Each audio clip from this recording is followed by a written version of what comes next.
जिसमें बहुत पुराना डूबा हुआ सोना था। वीरा शेर अपनी सेना के साथ हर रोज थोड़ा थोड़ा वो सोना वहाँ से निकाला करता था और अपने जंगल के हर जानवर को बांट दिया करता था। अब जानवरों का खर्च भी वीरा के लाए उस सोने से ही चलने लगा। वीरा ने बहुत सारा सोना अपनी गुफा में भी इकट्ठा कर रखा था, लेकिन इसकी भनक पास के जंगल की एक लोमड़ी को लग गई और वो तुरंत अपने महाराज राठी बाघ के पास गई। महाराज महाराज, अब हमारा करोड़पति बनने का वक्त आ गया है। ये क्या बोल रही हो तुम? ऐसा क्या मिल गया है तुम्हें? लोमड़ी ने राठी बाघ को उस समुद्र और सोने की सारी बात बता दी। उस समुद्र में वो वीरा ही जा सकता है क्योंकि उसके पास पंख है। लेकिन अगर हम समुद्र में नहीं जा सकते तो क्या हुआ? हम वीरा का लाया हुआ वो सोना तो लूट सकते हैं ना। राठी वीरा की गुफा पर चुपके से पहुंच गया। वीरा और उसके सिपाही तब वहाँ नहीं थे। राठी बाघ ने वीरा का सारा सोना एक बग्गी में भर लिया। तुम ये सारा सोना लेकर मेरी गुफा पर पहुँचो। मैं यहाँ के जानवरों से वे भी सोना लूट कर लेकर आऊंगा जो जानवरों ने अपने घरों में छिपा कर रखा है। लोमड़ी सारा सोना लेकर वहाँ से चली गई और राठी बाघ जानवरों के घरों में घुसकर लूट मारने लगा। कुछ जानवरों को उसने मार डाला और कुछ के घरों को जला डाला और जितना भी सोना हाथ लगा सारा हथिया कर वहाँ से ले गया। कुछ देर बाद वीरा जब अपने सिपाहियों के साथ वापस लौटा तो कुछ जानवर मरे पड़े थे और कुछ घर जल रहे थे। लगता है जंगल में कोई हादसा हुआ है। वीरा भाई, हम बर्बाद हो गए। हमारा सारा माल लूट लिया गया और हमारे घरों को भी उजाड़ दिया। किसने किया है? कौन था वो? पता नहीं कौन था वो। हमने कभी पहले उसे अपने जंगल में नहीं देखा। वह बड़ा जालिम बाघ था। वह तुम्हारी गुफा से भी सारा सोना लूट कर ले गया। वीरा ये सब सुनकर बड़ा परेशान हो गया। तुम चिंता मत करो, मैं कुछ ना कुछ कर लूंगा। वीरा सबको दिलासा देकर वहाँ से आ गया।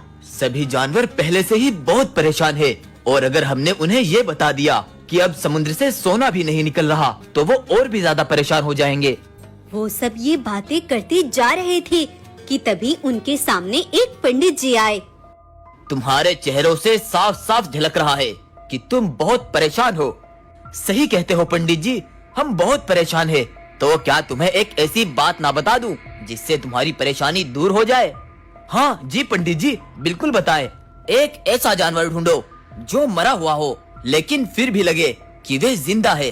अगर वे मिल जाए तो उसके सामने एक गुफा भी मिल जाएगी और उसी गुफा के अंदर तुम्हें बहुत सारा खजाना मिलेगा।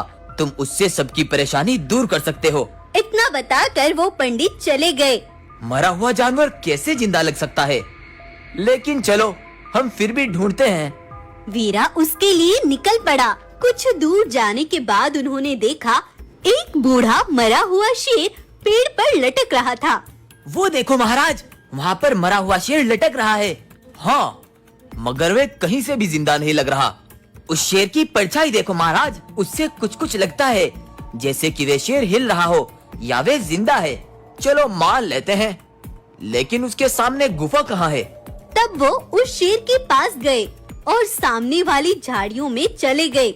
वहाँ उन्हें एक गुफा मिल गई जिसमें एक बूढ़ी शेरनी पड़ी हुई थी। कोई है क्या? वहाँ कोई है? कोई मेरी मदद करो, मेरी मदद करो कोई।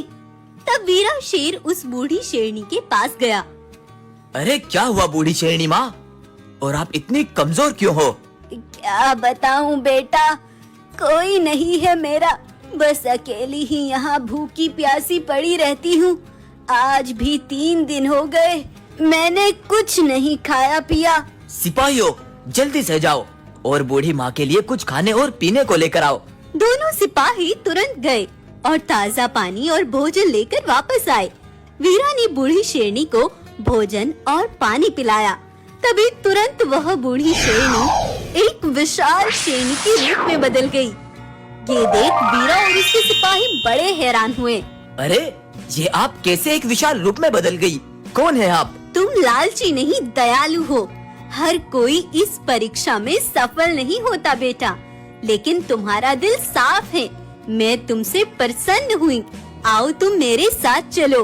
विशाल शेरनी उन्हें एक सुनहरी दुनिया में ले गई, जो कि बड़ी खूबसूरत और लाजवाब थी। जाओ, जितना भी सोना और पैसा ले जाना चाहते हो यहाँ से ले जाओ। यहाँ कोई भी कमी नहीं होगी। वीरा ने कई सारे सोने के बक्से भर लिए और उन सब को लेकर वो जंगल आ गया। जिन जानवरों के घर जल गए थे उन्हें नए घर बनवा कर दिए और उसी माल से